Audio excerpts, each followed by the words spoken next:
some jelly beans.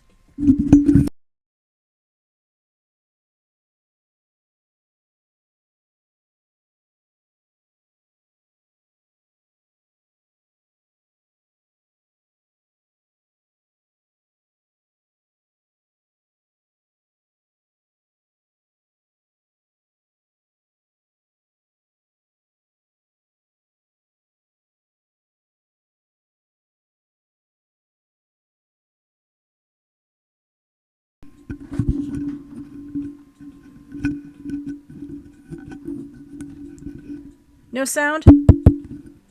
Okay, how does that sound? Yeah, I accidentally disconnected my microphone. Alright, so this is Jewelry Jelly here with Lily and George Washing Machine. And just wanted to get some stuff out of the way before we start. First of all, this might not go for the full 2 hours tonight. I'm a little under the weather and I had a rough night of sleep last night, so I may be ending this up early. Second, and this is good news. So Sunday afternoon, starting at 3 p.m., I'm going to be a part of the Axe the Blood Gods charity telethon stream, which is going to be benefiting Trans Lifeline. And what I will be doing is, first I'm going to be part of the Indie Site Throwdown, which pits me with a bunch of other indie game journalists, and I guess we answer trivia questions and such. It's a big competition. And then we're going to kick each other's asses in Mario Kart. So that is going to be Sunday afternoon starting at 3 p.m. and ending when the last one drops of exhaustion. So anyway, that is my big news. We are going to go back to day 3 of Nina Aquilla. And for those of you who weren't here last time, basically what happened was that Nina became a magical girl. And her reaction to that was screaming. She also had a good amount of things to say to the little owl mascot who had given the original Valkyries their powers. Do not have 15-year-olds fight for you, first of all. So now they have access to the trailers belonging to all 3 of the major actors on the Valkyrie TV show, which we found out that is based on real events. This is Janice's trailer. Locked. This seems different to the others. It's locked with a keypad that takes a 4-digit code. So that's the one we couldn't get in. But let's see if we can get in. Well, we can get in here. So I guess this is... So this is Milia's trailer. Looks cozy. Tidy, too. So what are we looking for? Honestly, anything we can use. Let's get started. A set of viral tests. These look to be the same ones that we had to take when we first got access to the studio. I guess as the star, Milia must be really self-conscious about her health. I guess. Fridge, nothing unusual. The kitchen area seems reasonably tidy. Some controls. Lights, aircon, seems pretty typical. 2 acting awards. Judging by the inscriptions, these were for previous seasons of Valkyrie. 2 years running, huh? By all outward signs, Milia is a very talented actress. Huh? This drawer's open. Something's peeking out. Looks like some sort of document?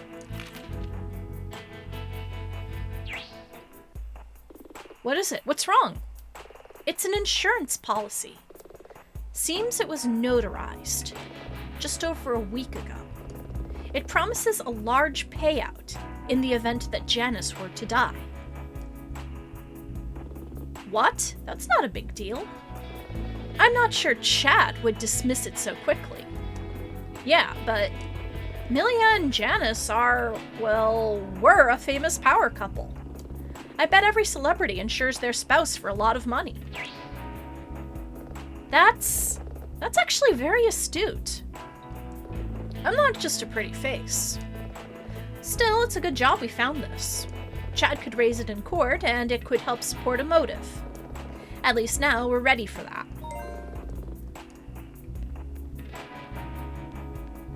Looks like a photo of Milia and Janice on their wedding day. They all look so happy. Idyllic, even. Still, it's not like that'll convince the court.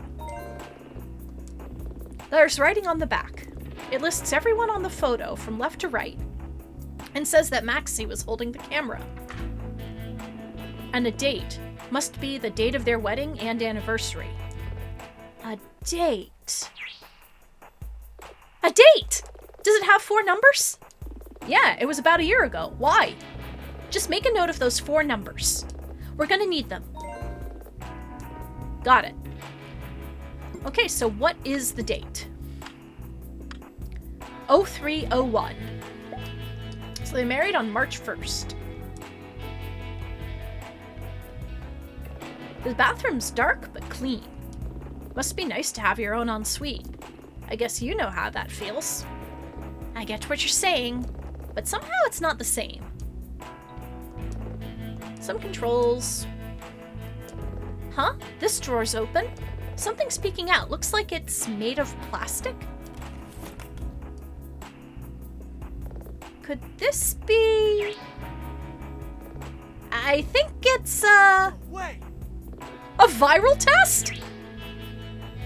Oh, of course. It's a different brand, but there are 2 lines in the little window, which I guess means positive. So Milia's sick, but she hasn't told anyone. She certainly didn't mention it to us. Is it a viral test? Or is it another test? I guess if she's fully vaxxed, it might not have hit her that hard. Maybe she didn't want to throw the schedule. This is bad.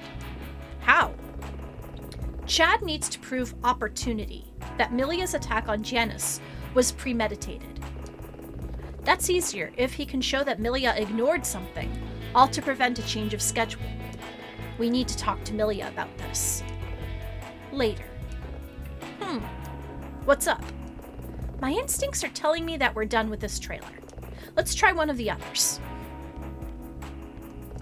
A bookshelf. Seems to be a wide range of stuff. Fiction, non-fiction, the craft of acting, and some magical girl manga. I spot Meguka, Spherical Harola, and Yard Raptor Kamura. All the classics. A clothes horse. There's a sticky label on it. Costume returned to wardrobe. Okay, let me just see those titles again. So,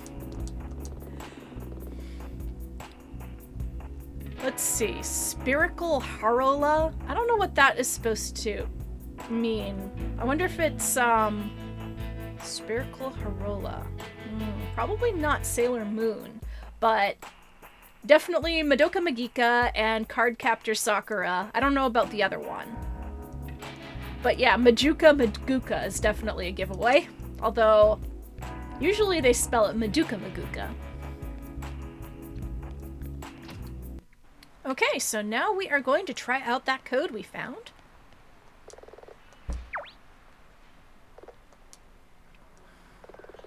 Let's try the date from that photo. It opened! This trailer belonged to Janice. Got it. Let's look around. A jukebox? Not just any jukebox. This is a classic from the 50s. Excuse me. Are they expensive to buy? I mean, you can find them cheap. But to keep in working order requires regular maintenance by an expert. Interesting. The kitchen area seems reasonably tidy. Fridge, nothing unusual. Some controls, lights, aircon seems pretty typical. Looks like a photo of Milia and Janice with the crew. There's writing on the back. It mentions this was at an event to celebrate the show's new season, and was taken a couple of months ago. Apparently, Hank was holding the camera. A bookshelf. Every single book is about the craft of acting. Looks like Janice's wedding ring. Why do you think he left it here? If I recall correctly, his character isn't married to Milia's in the show. At least, not yet. He probably planned to come and pick it up, but never came back. Whoa, heinous. Like, that's genuinely depressing. The craftsmanship is quite beautiful. An arcade machine. Looks like it's a Japanese import. Janice had some real taste. You've got to be a pretty hardcore arcade gamer to get one of these. He would have had to look on auction sites and deal with an importer. I'm seeing a few things that characterize Janice as not the type to shy away from a long-term project. This definitely qualifies. The bathroom's clean. Must be nice to have your own ensuite. I guess you know how that feels. I get what you're saying, but somehow it's not the same. A clothes horse? There's nothing hanging from it. Didn't Hank say Milia usually keeps her costume in the trailer? Yeah? And Janice didn't? I guess not. He probably keeps his costume at the wardrobe department like a normal actor. In that case, should we check out the wardrobe department? Put that on the list. I'm sure we'll get there eventually. A double bed? It looks a mess. I'm pretty sure that 2 people slept here last. Maxie did say she thought Milia was in this trailer with Janice. That's it! What? If we can prove Milia spent the night with Janice? Gonna put the brakes on you just there. Aw, why? It'd take work to prove 2 people slept here and that one was Milia. And even if it were true, it wouldn't cast much doubt on Milia's case. The court has seen murderers do all sorts of strange things. It's grisly, but it wouldn't be the first time a murderer spent the night with their victim. Yeesh! Say no more. Huh? This drawer's open. Something's peeking out. Looks like it's made of card. It's a greeting card. Oh. What's it for? It's for Janice and Milia's paper anniversary. Judging from what we know about their wedding, it was around a month ago. And Janice still has the card? Damn. Someone's cutting onions back there. What's up? My instincts are telling me that we're done with this trailer. I'm gonna ping Hank on my phone and see if he can come down and meet us. How come? I have a question to ask. And I believe if I ask him, I'll get a direct answer.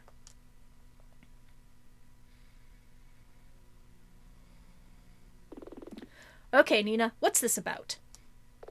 Thanks for coming down, Hank. This may not be entirely relevant, but I don't like big unknowns when I walk into court. Like what? Up until now, I've heard mention of Janice's condition and his past. I've heard varying things, so I want a straight answer. What was Janice's medical condition? Okay, I can explain all that. Janice suffered from total retrograde amnesia. What? It's true. He has no memory before a point around 5 years ago. How does that even work? He turned up at the hospital with head trauma. Total John Doe. Couldn't tell them who he was, had no identification. He was in a hospital bed for weeks before mustered the gall to get up. Surely they must have tried to match his dental records. They tried everything. Dental, criminal records, everything they could. Then, when they had about ran out of things to try, he auditioned for a role in the hospital's charity Christmas pageant. You never really met Janice, but the guy was a walking, talking bucket of charisma. Right away, they realized he was an actor or movie star or TV personality or streamer or something. That started another search. They didn't find anything, but that's how I came to meet him. You auditioned him? Right away. Apart from his amnesia, He was otherwise perfectly healthy and a natural leading man. One with a big hospital bill. Honestly, we just decided to roll with it. I even gave him his stage name, Janus Duo, from John Doe. We got our lead actor, and in return, Janus got to be on a streaming TV show. So hopefully someone would come forward saying that they knew him. I'm assuming the fact that we're standing here having this conversation means that no one ever came forward? Nope. But that's how he met Milia. They were a pair of oddballs, both of them. Milia and Janus? That's right. Odd, but a matched pair. If it's okay with you, I'm gonna head outside, get some air. Go right ahead, we'll follow you out. Now what? Now, we get this damn bird back to Amara.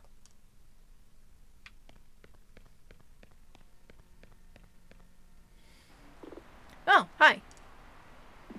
I was... Hank, of all people, flustered. Now this is something I gotta see. It's good to see you.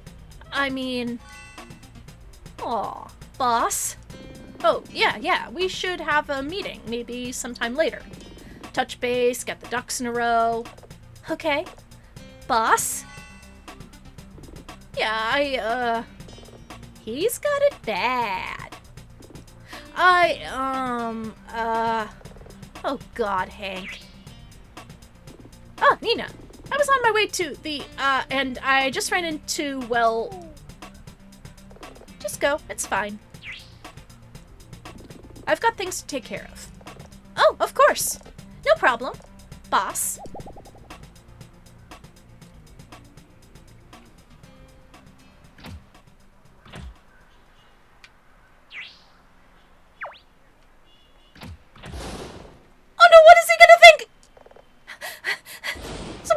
Amara's things!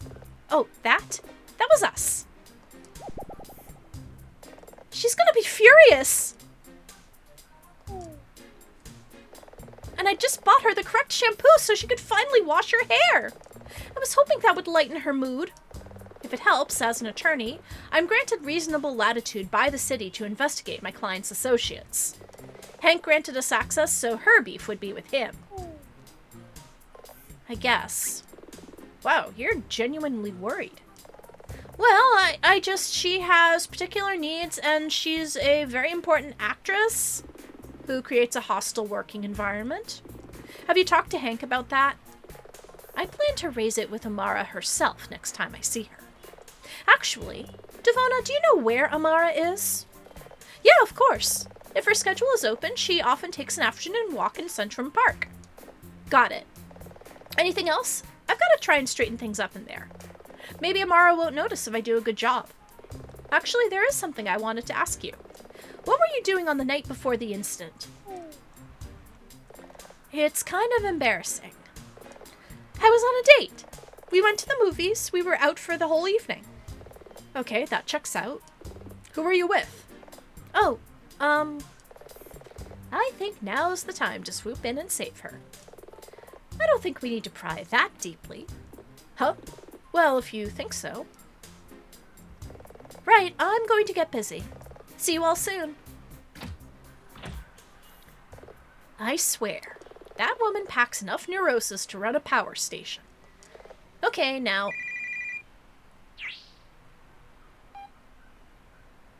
Wait, slow down. Bone Smasher thinks he saw Ice Pick? Uh-huh.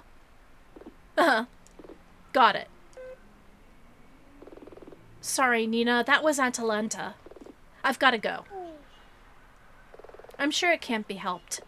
Just this time, try to stay in touch.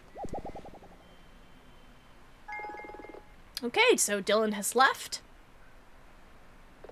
Alone again. Woot! Present company excluded. Woot! Okay. Let's go see Amara.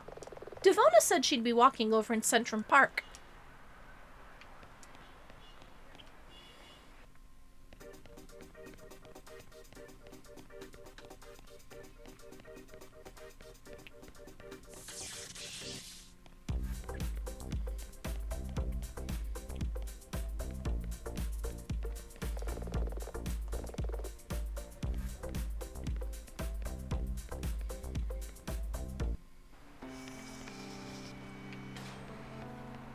Okay, so here is Centrum Park. Friday, March 6th, 4:45 p.m. Centrum Park, day 3. Let's see if we can find Amara. Hey, Comet! Maybe don't speak until I give you some kind of signal. But Amara knows that I can speak. Yeah, but she doesn't know that I know. Just let me get the first word in.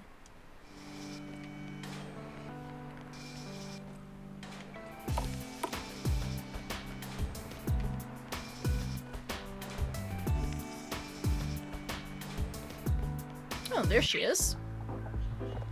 Comet? I'd recognize the sound of those wing beats anywhere. Comet! Comet! Here, girl!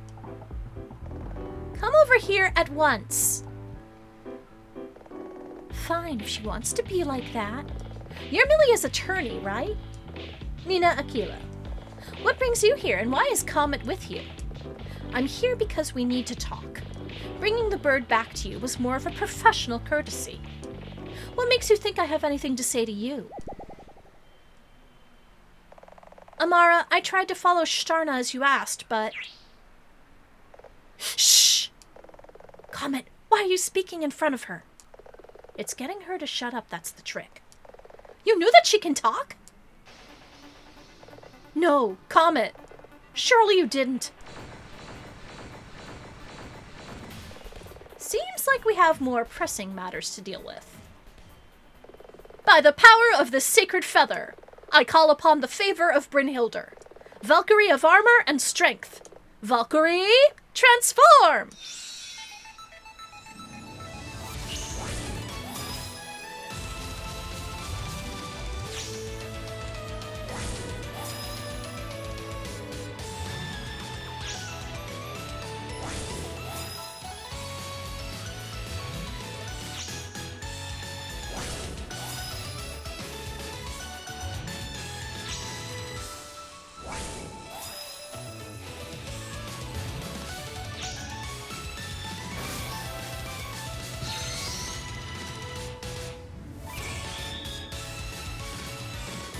Amara, Comet, get behind me! What did you think I was going to do? Hey, don't give me that, I'm new to all of this. I'm only here because I was trying to talk to you. Oh, we are going to talk, Ms. Aquilla. You can count on that. Defend yourself. Let's rumble. What's the game plan? Wow, you really are new to this. Hit everything that looks like a monster until there's nothing left that looks like a monster.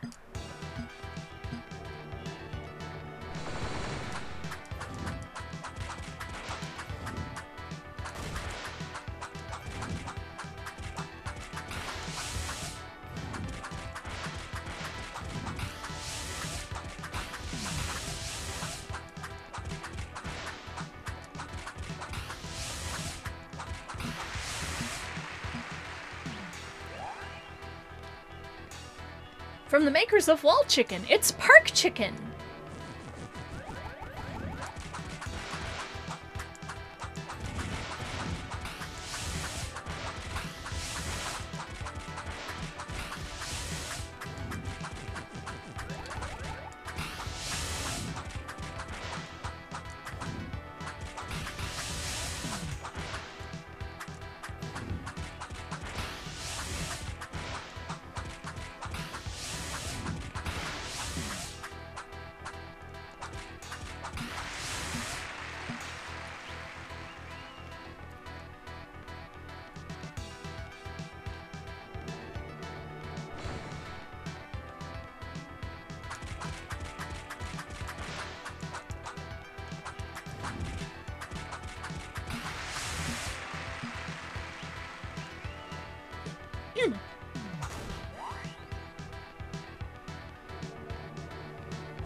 Alright, so we made it through another monster-infested walk through the park.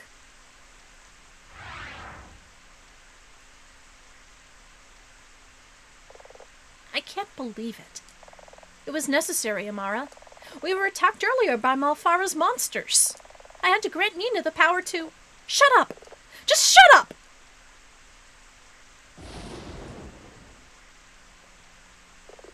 Either way, I did just save all three of us. A simple thank you would be nice. You just don't get it, do you? You have no idea what's really going on here. I know that I just cleared the park of dangerous monsters. Ugh, idiot. The biggest monster has a beak and feathers, and it is still here. Why do you think we just got attacked? Did you really think that Malfara, Queen of Despair, Mistress of Illusions, cares one iota, one jot about some rando Fledge City lawyer? You mean, the monsters want Comet, not you. You should be furious. Comet's drafted you into a war. Well, maybe if you'd been more motivated to speak to her after she came back, she wouldn't have needed to. People in glass houses, Amara. As if you have any right to judge me. You have no idea what we went through. The things we fought for. The things we... Well, that's all in the past now. We all agreed after that final battle where we destroyed Malfara's scepter that for a long time she would be trapped in Niflheim and would in future only be able to magically curse people by sight and not from afar. That this would be it. Finished. Done. But Comet, Starna, you let Milia keep her powers.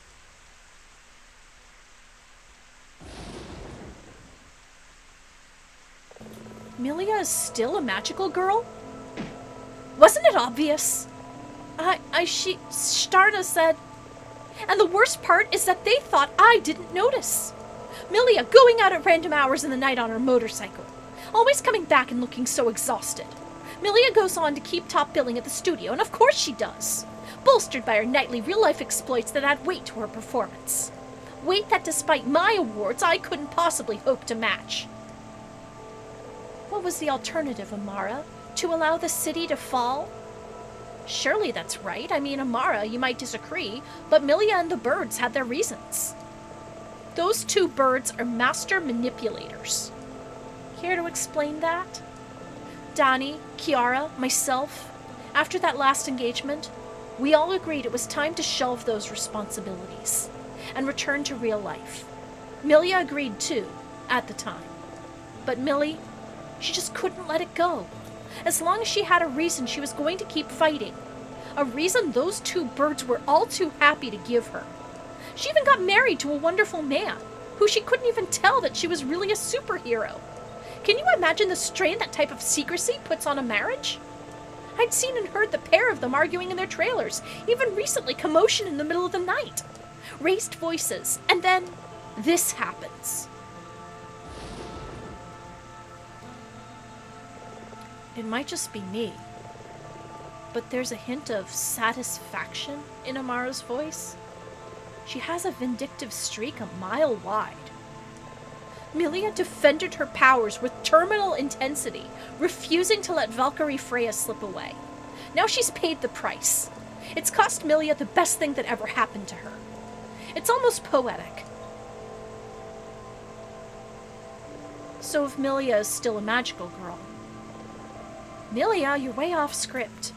Millie, I'll give you this one chance. What have you done with my husband? I mean, get back, everyone.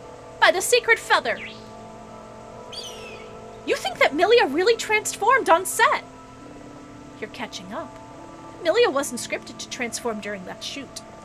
Weeks of coming home late at night, rarely having a full night's sleep, her marriage under strain, fighting for real at night, then dressing in a mimic of her battle armor and pretending to do the same moves. And her only support is her enabler, Starna. Something like this was bound to happen sooner or later.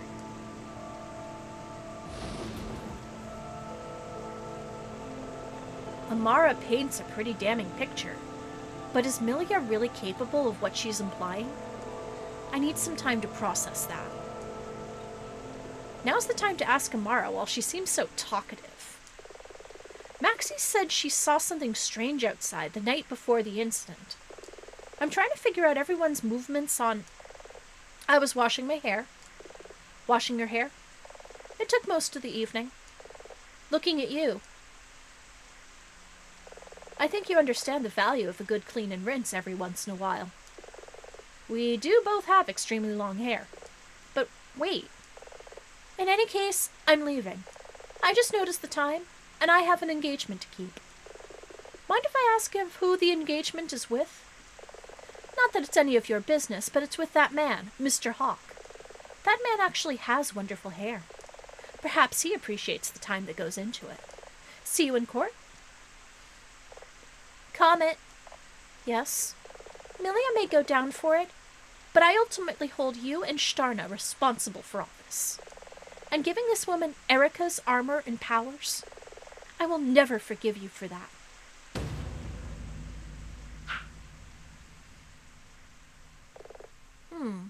What now? Comet? Comet? Yes? I know what Amara said was hurtful, but I need you to get it together, at least until we figure out what's next. A person has died. Milia's career, perhaps even her life, hangs in the balance. I understand. I'll try to help. Can you confirm anything Amara said? Sorry, but on the day before the incident, I fell asleep quite early in Amara's trailer. I remember she and Devona were there, but it was the late afternoon. I woke up the next morning when I heard a sound from the studio. The incident. I think so. Amara was in her full costume. She was checking over it in the mirror. She asked me to come with her to see what was going on. And I think you know the rest. If Milia really did transform on set, and really did use her magical girl powers, what does that change? Come on, Nina, flip those assumptions. If that's true, a major line of inquiry in this case starts to become suspect. The situation over the ammo pack. If Milia attacked Janice out of a state of sleep deprivation-induced stress and disorientation, I mean, that's not unheard of, but that wouldn't be premeditated. It doesn't explain why Milia set up the ammo pack on the night before the incident. She didn't need it, but it was empty too. Then there's Milia's costume. If she transformed, her costume would be her actual Valkyrie getup, just like my two-piece. She wouldn't need the stage costume. This new info seems to raise more questions than answers. What if Milia was genuinely trying to protect the crew? What makes you think that? Just like how I didn't speak in front of your PA, Dylan. Milia's not supposed to ever reveal her powers for personal gain, and took an oath to keep them a secret. It seems weird that she'd break that lightly, even if she was stressed. I can see where you're going, but unfortunately that line of thinking will fuel the prosecution. Chad will suggest it means that Milia attacked Janice intentionally. We can't prove Milia innocent by reframing why she's guilty. Maybe I should talk to Milia. I have a few things to ask her. Be cautious. Why? Remember, even after everything that's happened, Milia is still oath-bound to secrecy about her powers. You're thinking that because she's in a holding cell, she'll almost certainly have to assume that someone could be recording her. So she might deny knowledge about anything I ask about this. It's like a perfect circle of guilt. Milia stands accused, and her oath, her actions, her heroic exploits, they all count against her. It all feels too perfect for my liking. Is it hopeless? No. Comet, as an attorney, I am bound to act as a zealous advocate for my client. Do you know what that means? Not really. For the purposes of this conversation, it means that until the judge drops her gavel in court, I will act on the basis that Milia is not guilty of the crime of which she stands accused. And if that's true, what binds Milia to this crime isn't magic, or oaths, or special powers. The case is far too complicated to have been some sort of accident. That means this is all based on the deliberate actions of the actual guilty party. Who that is, as of yet, we don't know. But until this is over, I intend to do my absolute best to find out. Wow, you're good at this. Not all heroes wear armored bikinis. But time's running out before tomorrow, and we need to pick our battles. Really, the magical girl line of investigation may be a dead end. On that note, I think this is where we should split up again. Huh? Your job is to defend Milia and Court, and that's important. But really, my task is the continued defense of the city from Malfara's forces. With monsters still appearing like this, I should go looking for Shtarna. Perhaps if I can find her, then we get some answers. Meanwhile, I can carry on with the more practical aspects of Milia's case. That actually sounds like a good plan. Take care.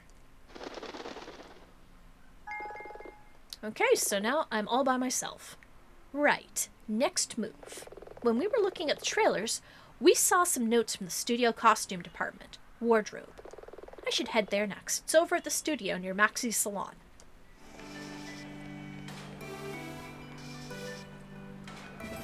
Okay, so heading back to the studio.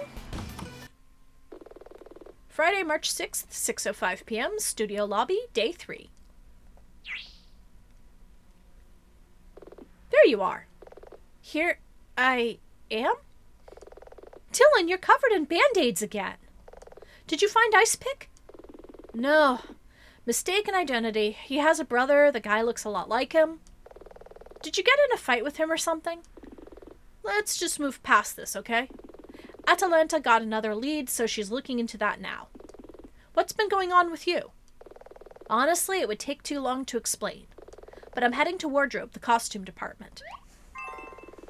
Okay, so now we've got Dylan in our party once more.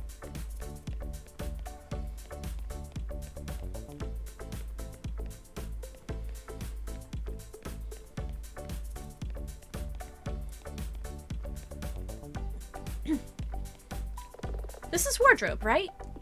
Name? Sorry, what? Name? You do have a name, I suppose. Oh, Nina Aquilla. And Dylan Merlot. Milia's attorney? You got papers? You want identification? If you want to enter the wardrobe. This guy has that clipped, efficient tone. It's unmistakable. He must be ex-military.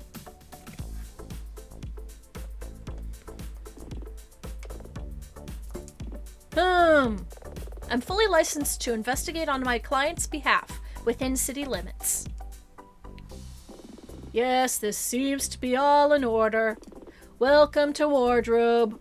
I'm Darrow Furcoat, but people around here just call me the quartermaster. Is that because of your military career? You're perceptive. I used to work in uniform requisitions and logistics, and that got me into tailoring. At first it was just hemming pants, fixing tears, but eventually I was tailoring whole uniforms. So when you left the military, I exchanged one clothing desk for another. But enough about me. I assume you want to see some costumes. I have a couple already out.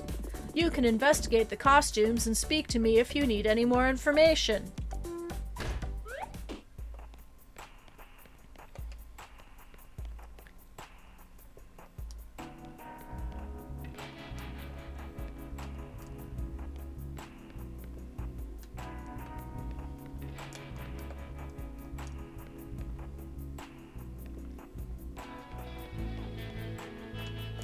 Milia's costume. You have a good eye. It looks so light in person. Oh yeah, it's quick drying. We have to wash and dry these things a lot. Heavy materials are out of the question.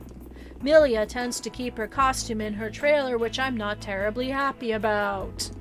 At least between seasons, I get it back for a bit to make repairs. I assume it was confiscated when she was arrested? That's right. Hank told Milia to stay in her trailer until the police arrived, so she changed out of it. Of course. I know better, but the crew really do believe Milia was wearing this when the crime took place.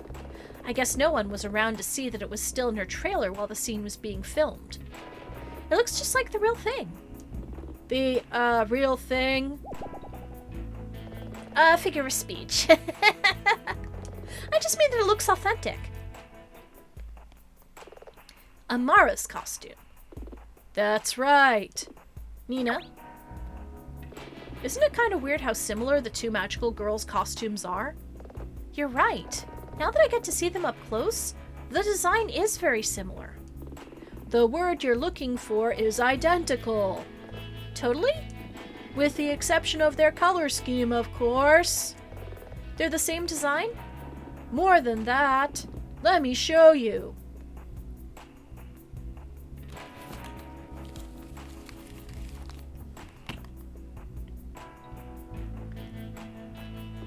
As a tailor, often the cast and crew ask me to make modifications to their clothes, so I have everyone's key measurements written down. You'll see that Milia and Amara's body measurements are identical. 35, 21, 33? Yikes. Wow, that's unusual. They're even both right-handed, so they have their FX control device in their left glove. So their costumes are, in a sense, interchangeable? I suppose you could say that. Hey, Nina? Yeah? Not trying to accuse or anything, but Amara was wearing that costume when she walked in moments after the incident, with a control device in her glove. Is your assistant suggesting... We're not suggesting anything, Mr. Furcoat. Dylan's just pointing out the facts. What can you tell me about Janice's costume? Oh yes, real work of art, that one. Not to diminish the human tragedy of losing Janice, but it makes me sad that it went up in flames. Of course. On the monitor, we saw Janice's costume deploy just before he was incinerated. It must have burned up with him. But, Mr. Furcoat, did Janice always wear his full costume? Only for FX scenes. For normal scenes, he wore ordinary clothes. Do you personally oversee all the costumes that come and go? I mainly just work the desk. When a costume is to be used, someone comes to the desk, I wave them in, and they collect the costume in a trash bag. Trash bag? Used for storage, protects them from dust, rain, and so on. Then when they're leaving, I get them to sign the form. Strange, when there weren't supposed to be any FX scenes that day, that Janice wore his costume. Did he come and get it on the morning of the incident? No, he didn't. I was here. Then who came to get... Way ahead of you, Missy.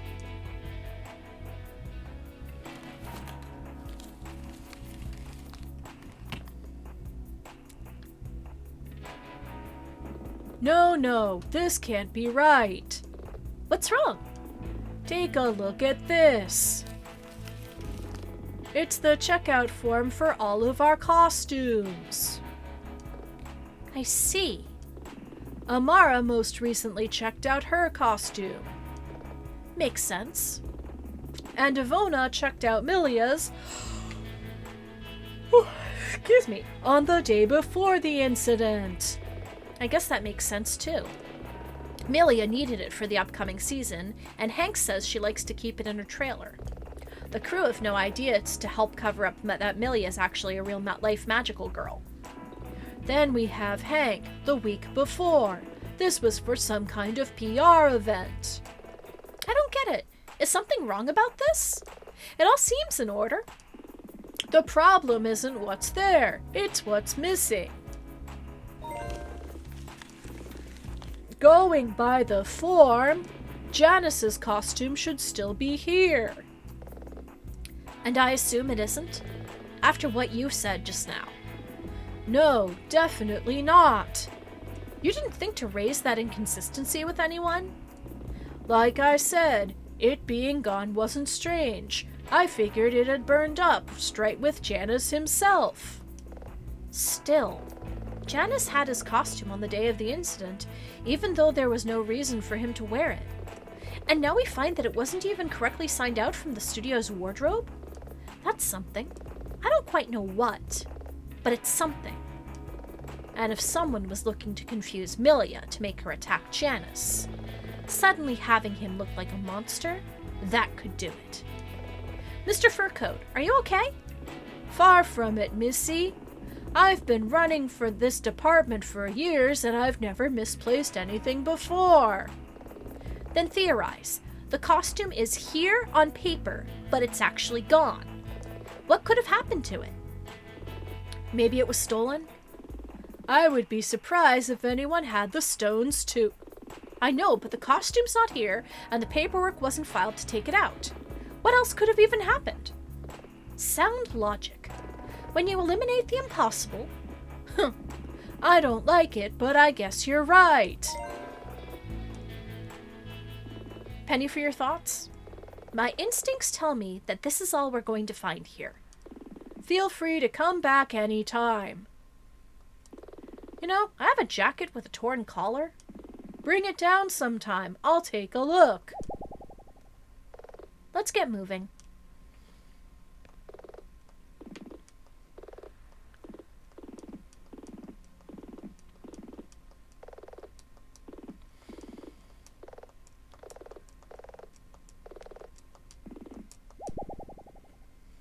Okay, so just going through that conversation again. But anyway, we're all done here, basically. Thanks for stopping by. So, what now? I think it's time to talk to Milia. Back at police detention? Unless she's escaped. But yeah, she should still be there. Lead the way.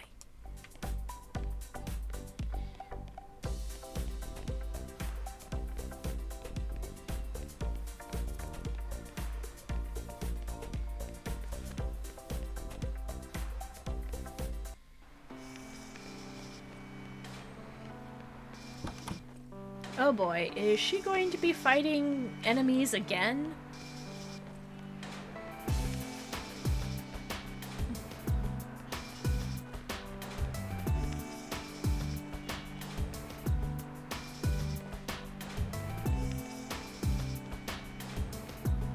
Well, that was fairly uneventful.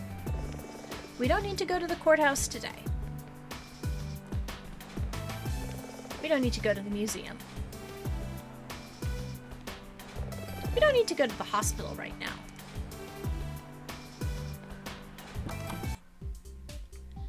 But we do want to stop by the convenience store, but we don't really need anything there.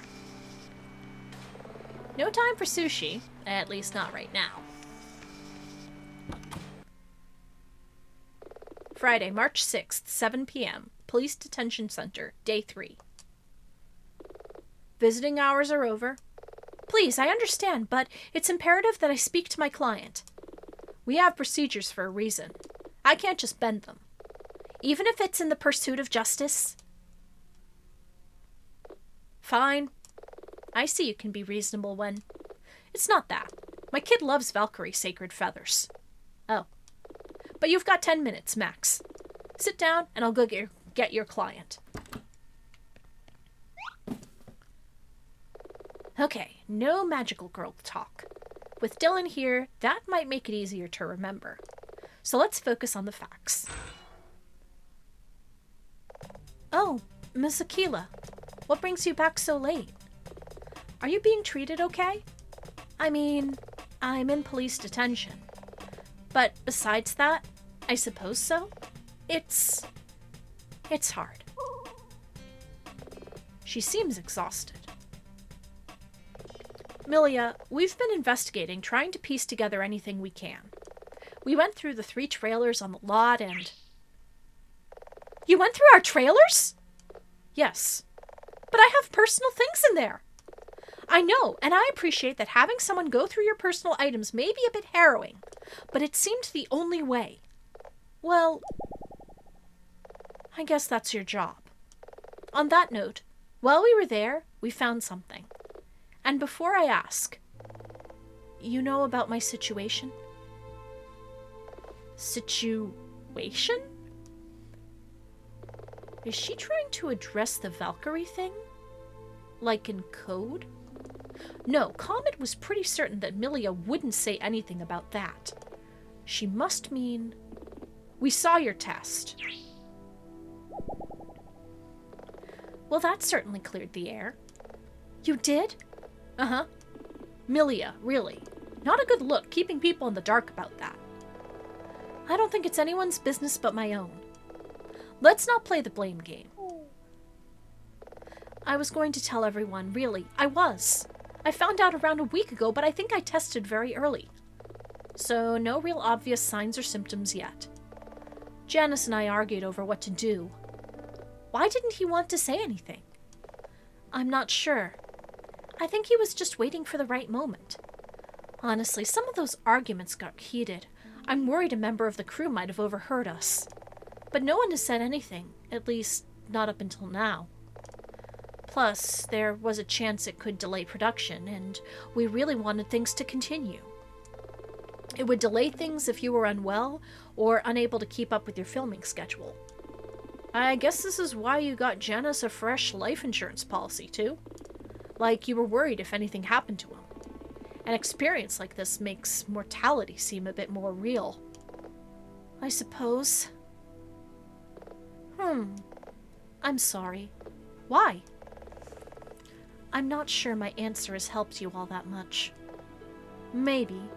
Sometimes the answer comes from the strangest of places, so I try to cover everything. But it's frustrating, not gonna lie. Don't talk to me about frustration. I feel powerless while cooped up in here. I understand that better than you realize. If only there was some way to reassure her. Ms. Norden, Milia, I know things are looking bad right now, but a bird came to my office this morning, and it really changed my perspective on things. So I'll keep working my magic. After all, us girls gotta stick together. That sounded better in my head. Cringe! I mean, thank you?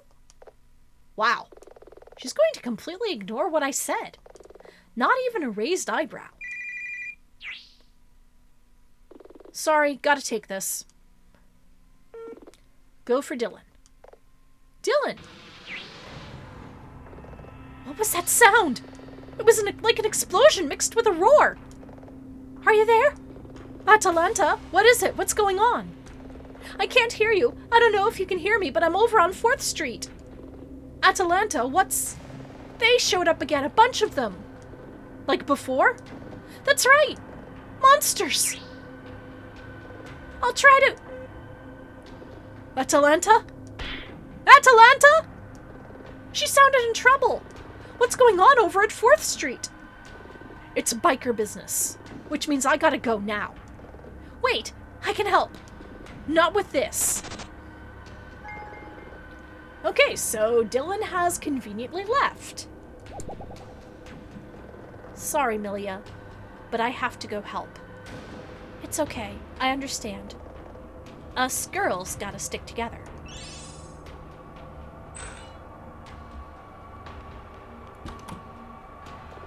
Dylan, wait! Just what the hell is going on inside that dust cloud? Damn it, I've gotta catch him.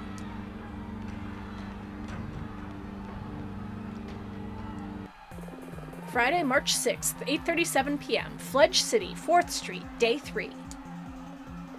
Dylan? Dylan! Damn it, I've got to find him.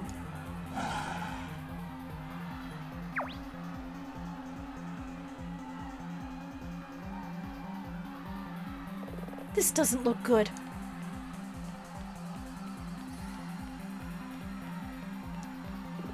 Let go of her, you creep!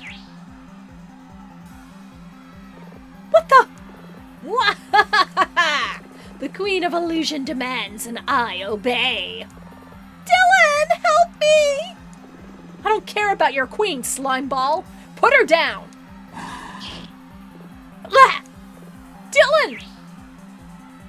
Nina, quick, get out of here before... this green-haired one has fire. We'll take him too.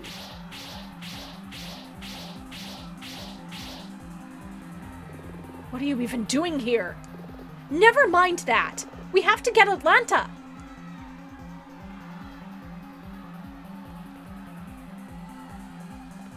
Ugh, that really stung. I can barely move. Ugh. Ugh.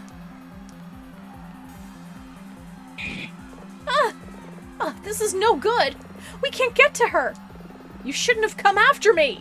Now you're in trouble too. Am I?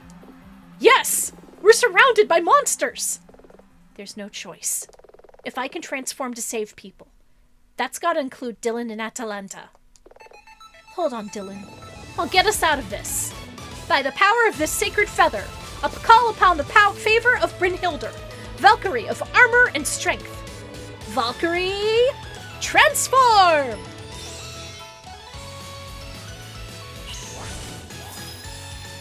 Okay, does this mean that Dylan just saw her naked?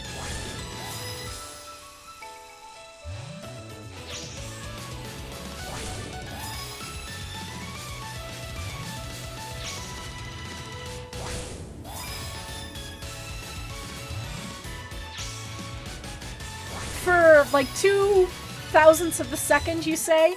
Well, maybe we're going to find that out later in the dialogue.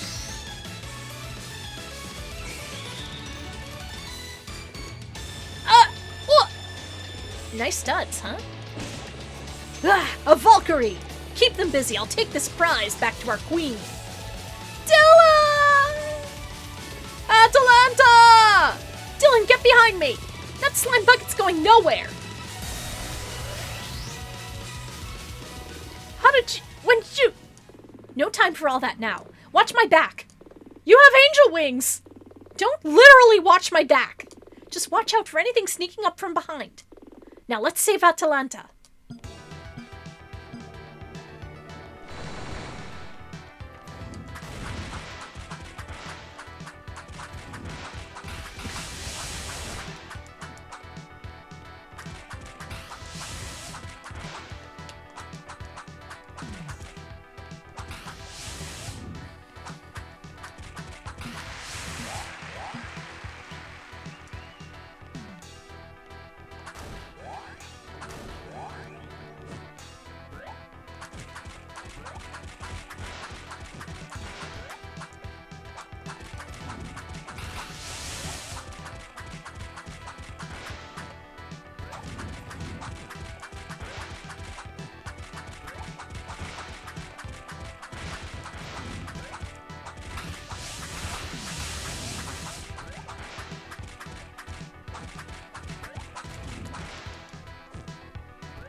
Let her go, Slimo. This is your last warning. I shall have to deal with you myself.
Now, tell them to let her go.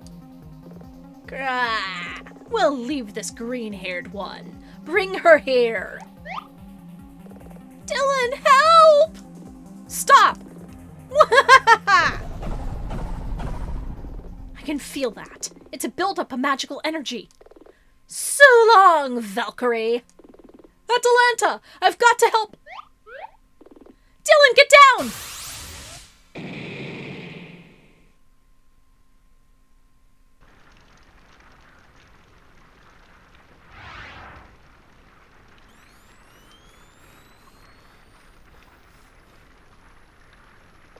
Okay, Nina, breathe. Count to 10. Atalanta! Dylan, are you unconscious? Atalanta! I hate to do this, but I really need you to snap out of it. What? Can you hear me? Yeah, I can. She's gone. Dead? They disappeared before the explosion. You're sure? Yes. Don't screw me around with this, Nina. I'm certain, okay? I had a front row seat.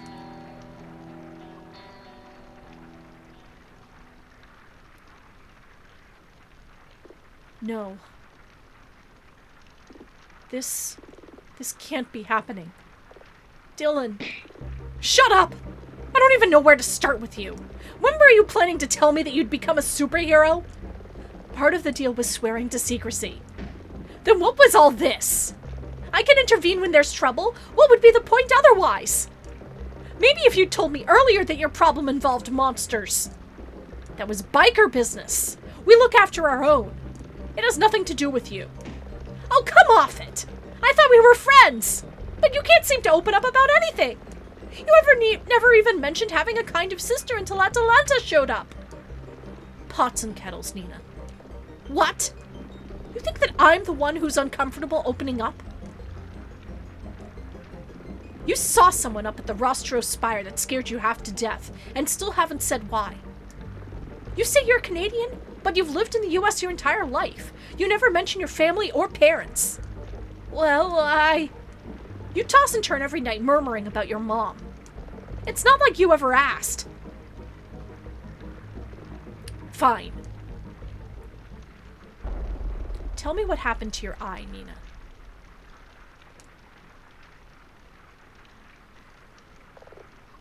How dare you? What was that? How dare you? I helped you when... Save it. And by the way, you won't need to worry about my bike being in your hallway any longer. I quit.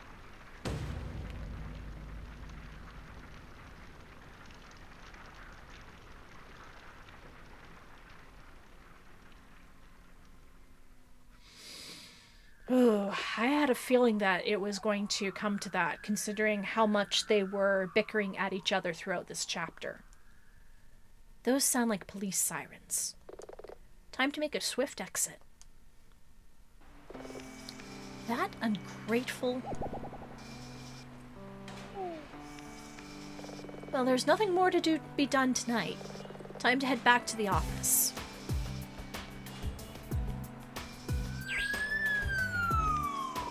Sorry, ma'am, but I'm afraid you can't go any further. The fire's nearly under control, but there's a risk of secondary blazes. It looks like there's been another explosion.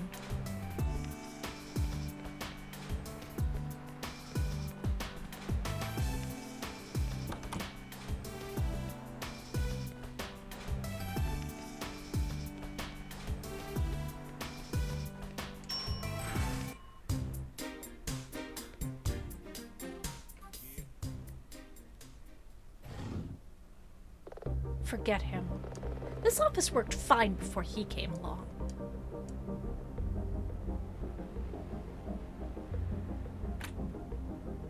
Huh?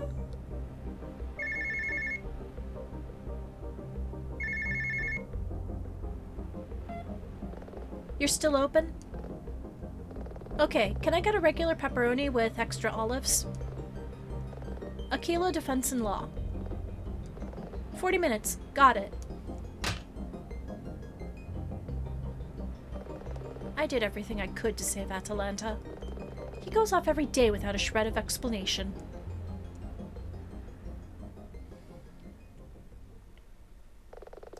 It's bad enough that he left that enormous package in the middle of the office.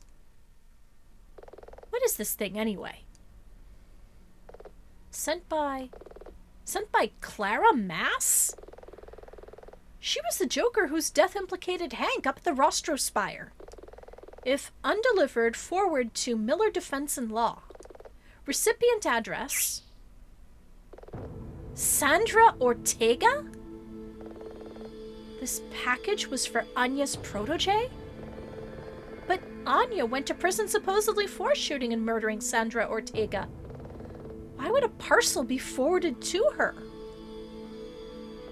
I'm sure I've got a box cutter somewhere in this office.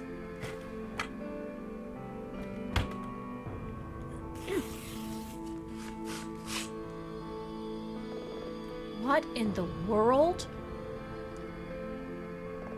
Seems there were 2 items inside. Let's take a closer look. Some sort of document. A dossier. These are military records. They describe various movements from the first part of the Great Northern War. The key names and dates are all redacted, but if these are from that general era, all of these things happened decades ago. A passage is highlighted. Successful. However, a unit unexpectedly found one survivor, a baby, amid the rubble of the hotel. As there were no identifying documents or markings, they were forced to name the child after the sole surviving marking on the ruined hotel's sign. Baby Foxtrot. I don't understand. A baby? This all happens decades before I was even born. What does this have to do with anything? This seems to be a lockbox. I've seen them in banks and other places. They store items for safekeeping. Maybe. Locked. Perhaps. Damn it, no key in the box either. These things can't be forced open. Like you could, but the necessary force might destroy whatever's in the box. But looking at the box itself, it has all the right markings. This is a military lockbox. What use would Sandra have for a military lockbox? Pizza? Outside? Yeah, I'll be right out. This stuff's gonna have to wait. But there's one other person involved in all of this I still haven't spoken to. Taryn Kestrel. Maybe it's time.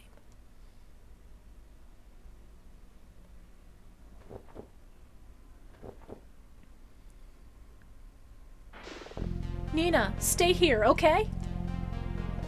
Mom, I'll be right back. Don't! Stay with her, okay?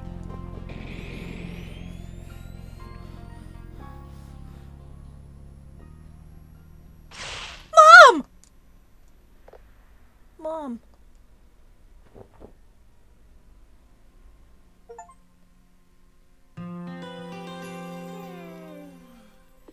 This is the end of the day. It is recommended that you save your game to a new file before you continue. You can also save at any time from the main menu screen. Would you like to save your game?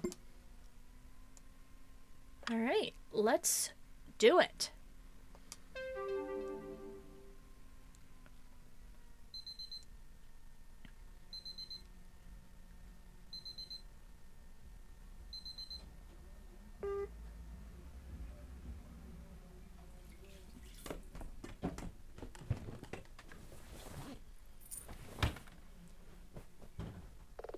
Okay, trial day 2. Realistically, today is about trying to buy us another day of investigation. Time to get to the courthouse.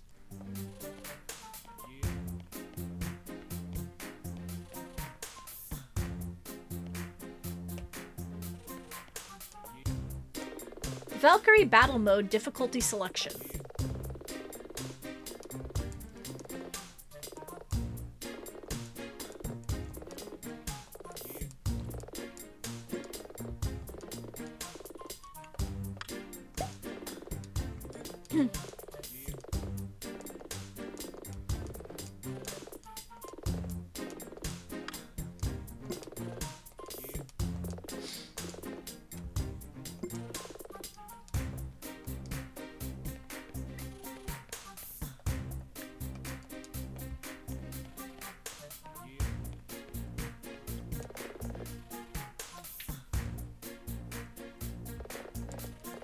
Okay, so it's just going over the same old cutscene.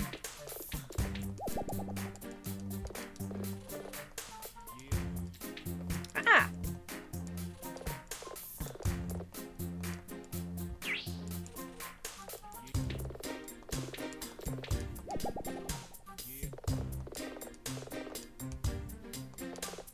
Just some bills. Dylan's laptop.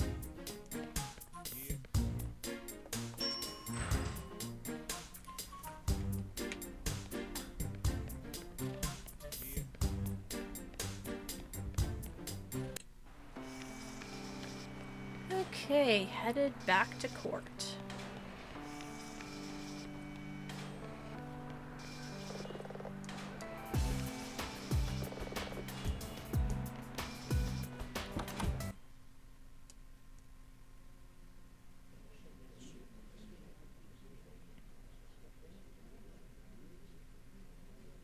Saturday, March 7th, 8:55 a.m., Fledge City Courthouse, Courtroom B, Day 4.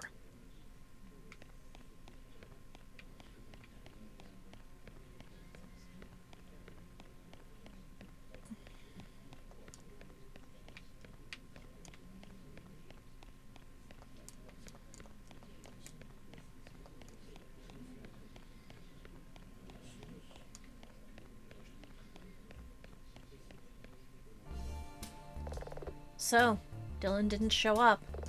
Good job, he said. He quit, as he'd totally be fired. Aquilla? Chad? Where's your thespian friend? Don't know. Is he okay? Don't care.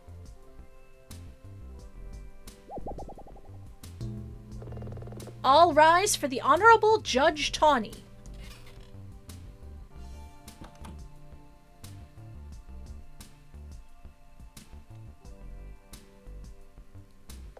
Please be seated. We are assembled here for the second day of the trial of Amelia Norden. Bailiff, please bring in the defendant. Amelia Norden stands accused of murder in the first degree of her husband, fellow actor Janus Duo. On the first trial day, evidence came to light suggesting Amelia armed a stage device that incinerated her husband. However, while there was certainly means showing that Amelia could have committed these acts, Amelia's motive was not well established. Additionally, it was not clear how events transpired that gave Amelia the opportunity to sabotage the studio's equipment. In the typical triumvirate of means, motive, and opportunity, if two are well established, that would be something. But one is insufficient, short of being accompanied by a mountain of clear-cut evidence. Your Honor, the prosecution still asserts that a murder took place during these events. Chad must know, surely, that he'll need to try and prove that by witness testimony. Can he do that? We spoke to so many people and kicked over so many rocks. Very well. Mr. Hawk, please, restate the prosecution's case. Immediately.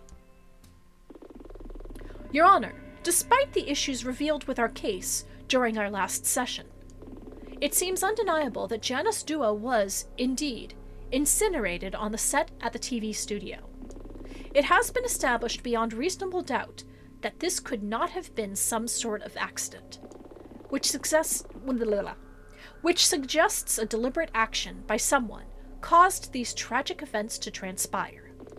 We believe this outcome was engineered by Amelia Norden, and we intend to show this through witness testimony.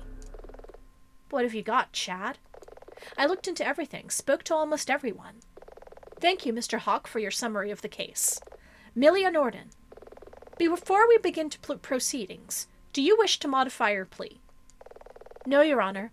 I maintain that I am not guilty of these accusations. Very well, the court recognizes your not guilty plea.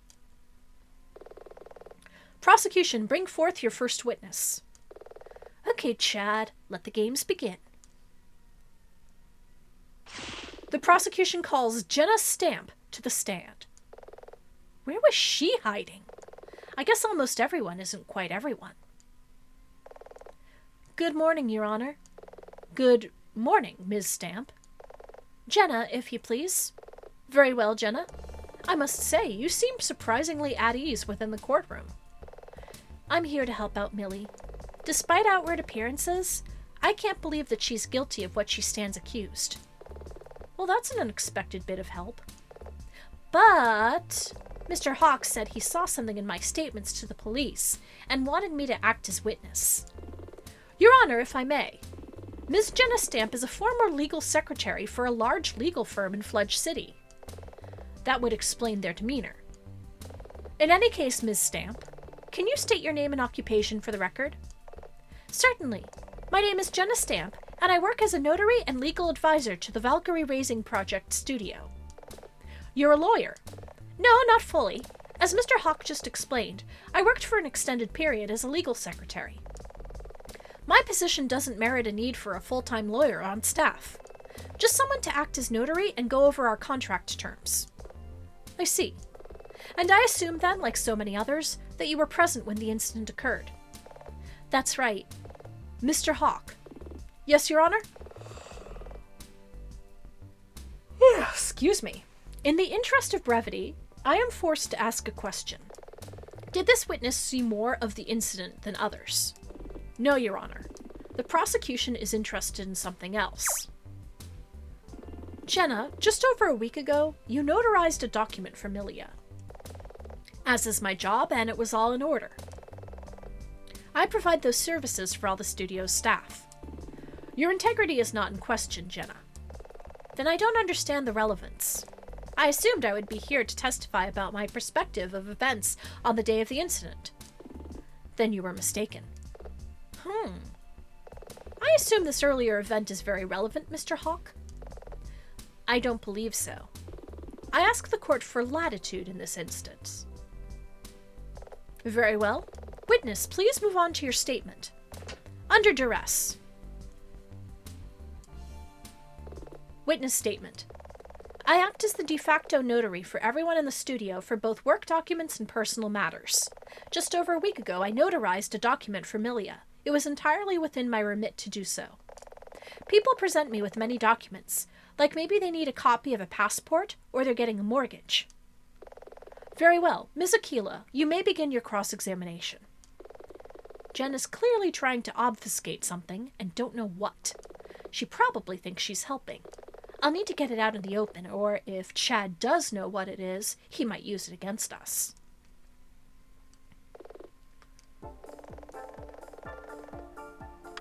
Hold it!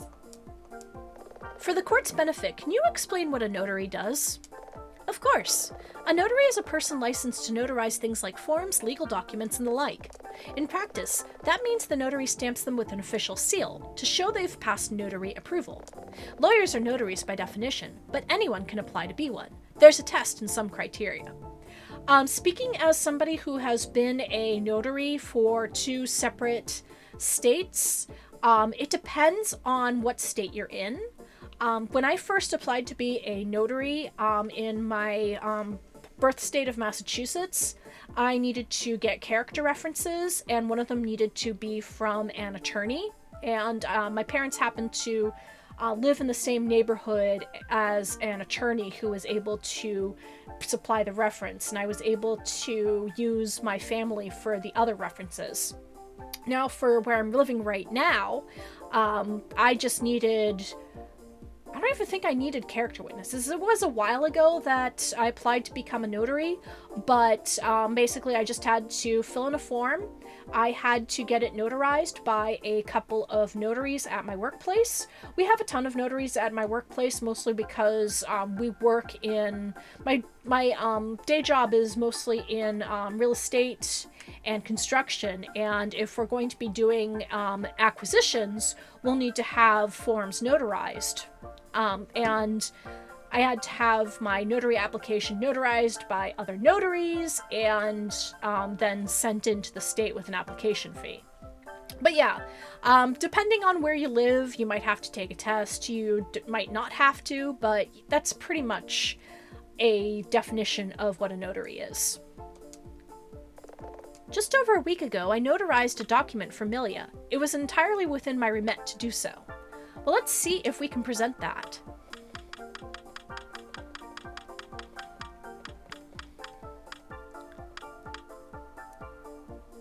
Objection! Nope. This piece of evidence clearly refutes the witness's statement. I don't see how that's relevant. It isn't, is it? Ms. Aquilla, please refrain from wasting the court's time. I'm going to have to penalize you. Penalty.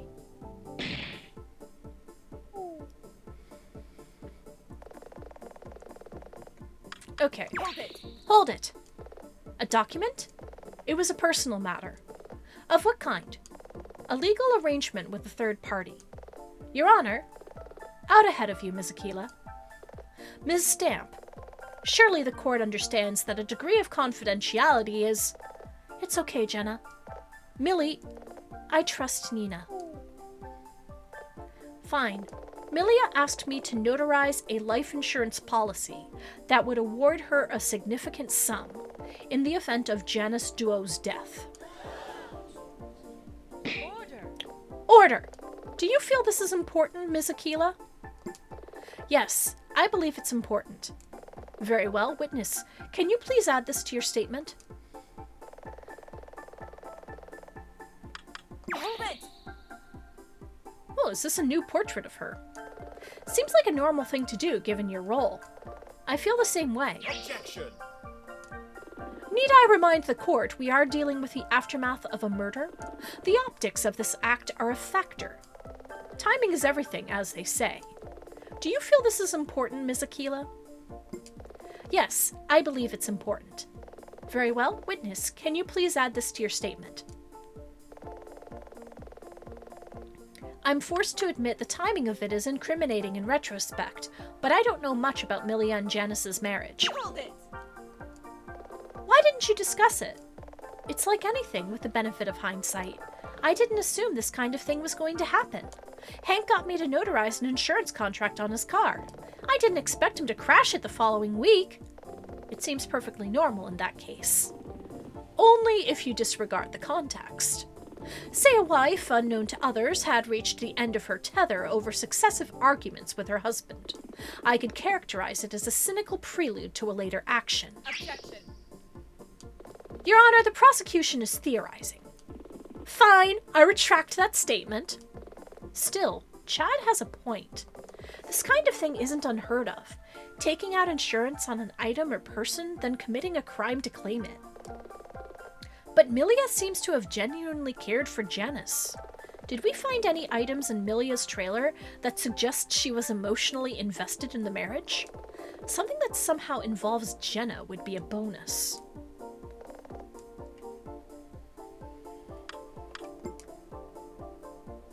Chad's back to the idea of trying to establish a motive with Milia getting a windfall if Janice dies. He's right to do this because, devoid of context, it does make Milia look bad. I need to provide that context.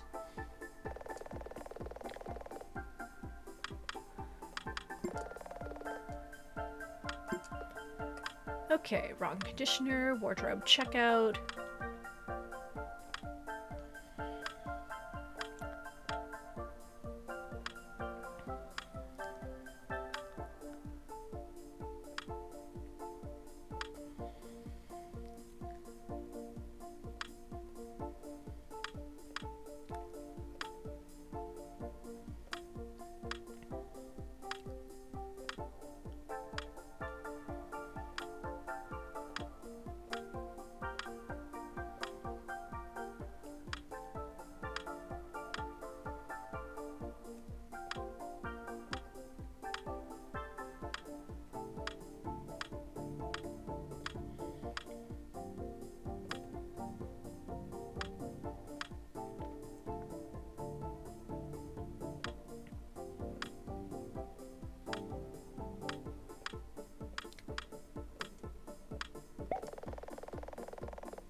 going to present the anniversary card.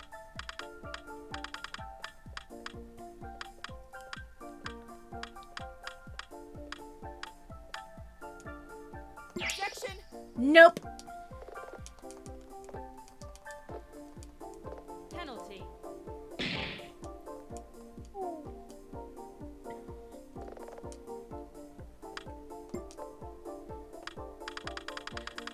Oh, wait.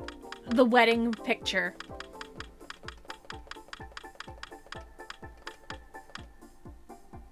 Objection! There we go. Jenna, how would you characterize the actions of a person capable of defrauding insurance after murdering their spouse? I find the question insulting. Please, Jenna, if you insist. I'd find such a person callous and cruel. There's no way such a person could genuinely love their partner if they committed to such a plan. In that case, then look at this. Milia and Janice's wedding. I remember that day. The food was particularly good. Are you seriously suggesting the existence of a wedding photo disproves this case? Whether Milia and Janice were married is not a matter in contention. Context, Chad. This entire line of thought is based not on the actions, but their context in Milia and Janice's marriage. Your Honor, this photo was displayed prominently in Milia's personal trailer, in a freestanding frame. For anyone entering or leaving, it'd be one of the first or last things you'd see. But this goes along with the context. What about Janice? Excuse me? Okay, so you think Milia loved her husband. Did he share that affection? How is that relevant? If he didn't, that might strengthen their division instead of weakening it. Are you going anywhere with this, Mr. Hawk, or are you just spitballing? Ask the witness. Very well, but you're on thin ice with this one. Do not waste the court's time. Witness, please amend your statement. I don't know how Janice felt about it. I didn't speak to him about it at the time. Well, let's see.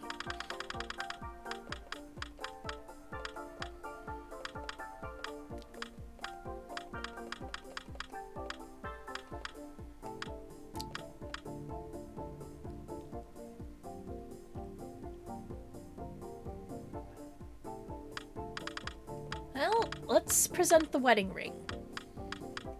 Objection! There we go. Your Honor, please look at these two items. I see a paper anniversary card and a wedding ring. These both belong to Janice Duo. The ring was kept in a prominent place. He must have taken it off before leaving to shoot his final scene. Meanwhile, the card was kept in a safe place in his trailer. This anniversary was weeks ago. So tell me, are these the actions of a man who hated his wife in marriage? Or, might I suggest, those of a loving husband, with a wife who is merely taking a sensible precaution to safeguard her future? Order!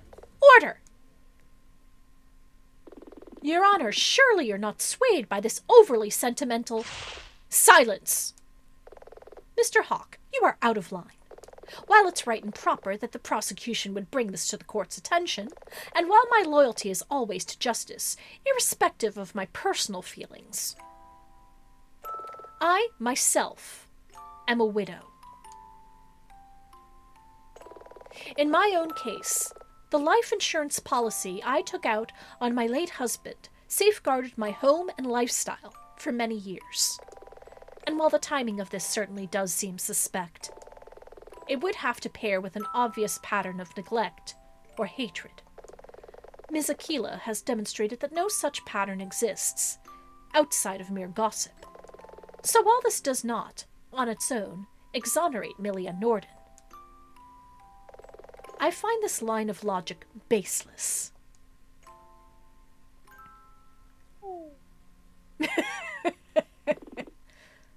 Understood, Your Honor.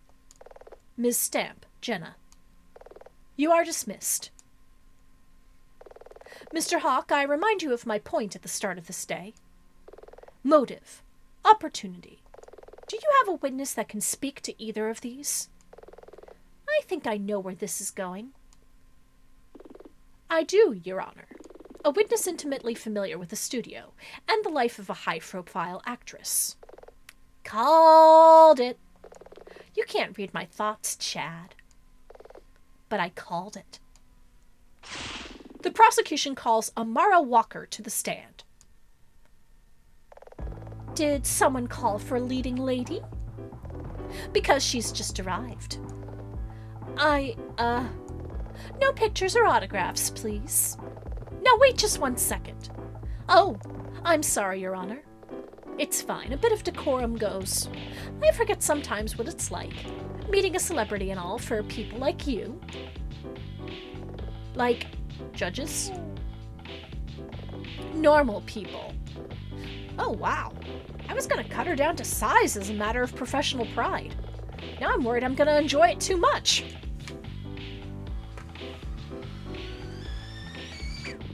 Your Honor. A moment, Mr. Hawk. Ms. Walker.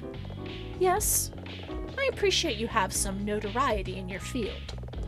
I suspect you've won numerous awards. 4, actually. Then know this. This place is a crucible, and those that work here are tasked with a solemn duty that I will not see disparaged. Put simply, Ms. Walker, in this house, when I say all rise, nobody sits. Wow. I think she got off kind of light. Now, please state your name and occupation for the record. Amara Walker, Your Honor. Celebrated actress, fashion icon, and star of Valkyrie Sacred Feathers. And I pose a similar question to earlier. Were you in the room when the incident occurred? Did you see more? No. Mr. Hawk. Amara Walker is the supporting co-lead. By which I mean she's the secondary. I would point you to my shelf full of award statues. Ms. Walker, you will be silent or I will hold you in contempt of court. If I am to be purely factual, Ms. Walker has second billing on the show, Valkyrie Sacred Feathers. She plays the rival of Milia's character. But it is fair to say her fan base, particularly among adult fans, rivals Milia's in real life. That's beyond doubt. I would present myself as the true lead. Perhaps truer after all this. I must say you seem somewhat callous. Isn't Milia your friend? I can understand why you'd ask that. Certainly there was a time where I might have seen us as like sisters. But that was a long time ago. Today, I'd say our relationship is purely professional. If this is what you call professional. Am I here to testify or not? In that case, Ms. Walker, you've already said that you didn't witness the event. Could the prosecution explain why you've been brought here before the court? I'd invite Ms. Walker to do that herself. I'm sure she'll be thrilled to do that. Your Honor, it's true that I did not witness the event, but I feel something like this was bound to happen. The studio is well equipped, but much of the operation is amateur hour. I see. Are your grievances primarily motivated by the studio's casting decisions? Or are you normally this disagreeable? Well, it didn't take long for Tawny to see right through her. From what I understand, the studio is highly successful. Success does not equal a quality workplace. Surely you've seen some of the examples already? A CCTV camera broken, left unrepaired. Explosive inventory being moved around in an unaccounted-for manner. Amara, Ms. Walker, I mean, you probably shouldn't. I don't think you know. Devona's here? Oh, don't get me started on you. An associate producer? You couldn't produce your way out of a paper bag. Silence from the gallery. That dog's body's comment is to be stricken from the record. I mean, the court just spoke to the studio's legal assistant, who isn't even a fully qualified lawyer. Yeah, gonna have to talk to Hank about that one. Then there's Milia. She hogs the limelight.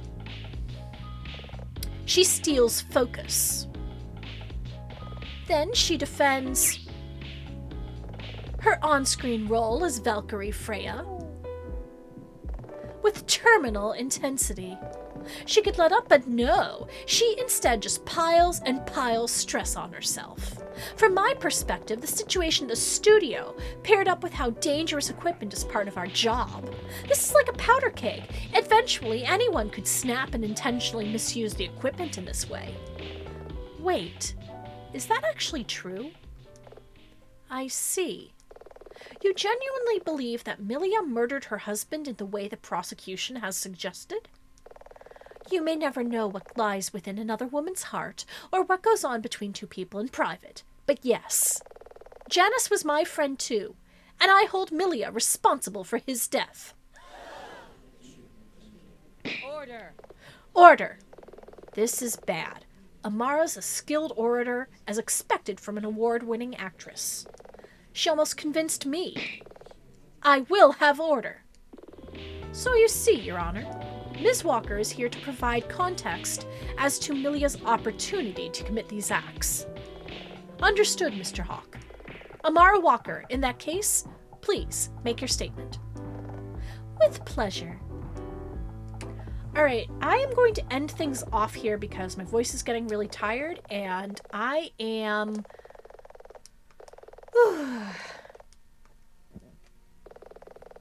I'm getting tired. Yeah, basically.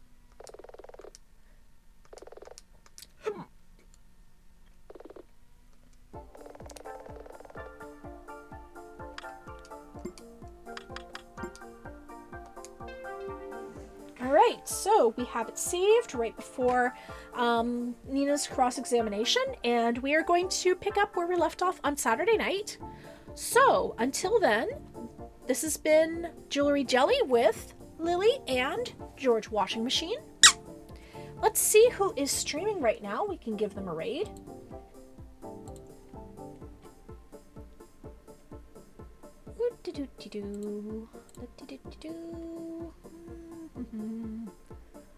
Okay, doesn't look like the usual suspects are streaming right now.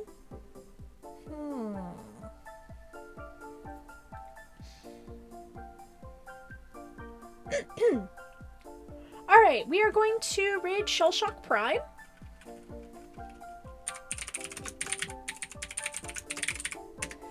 He is playing Mario Kart World with a bunch of his viewers and friends, so if you want to go in and say hi, then you are more than welcome to. So, I will be next streaming on Saturday night, and then on Monday, June 30th is going to be our last day of June. I'll probably continue more with this, but the 3rd of July, we will be starting a new game for JRPG July. I haven't decided on what I'm going to play yet. I do have some very strong contenders, but whatever it is, it's going to be my first time playing it, and I am hoping to have a lot of fun. Alright, so everybody, this has been Jewelry Jelly with Lily and George Washing Machine. And until we meet again, may all of your tea times be perfect.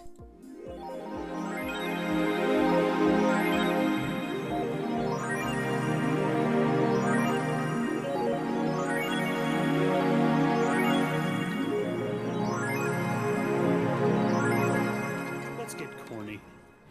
I'll go with this one. Oh, I see we're all a little corny, huh? Yeah.